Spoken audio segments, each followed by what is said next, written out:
साम्राज्य न्यूज, सामान्यांचा असामान्य आवाज। पालेभाज्या स्वस्त झाल्या पण तडकाच नको। लसणाच्या दरामुळे फोडणीला लागतो ठसका। गेल्या काही दिवसापासून फळभाज्याची आवक मोठ्या प्रमाणात वाढली आहे।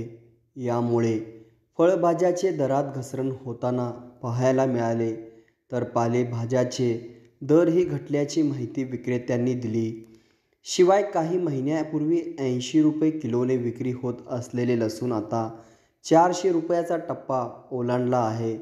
सोलापुरातील मंडईमध्ये गेल्या काही दिवसापासून बाहेर जिल्ह्यातील पालेभाज्याची आवक ही वाढत आहे।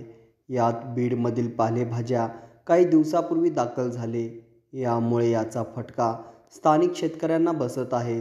पालेभाज्याची आवक मोठ्या प्रमाणात वाढल्याने दर घसरले आहेत।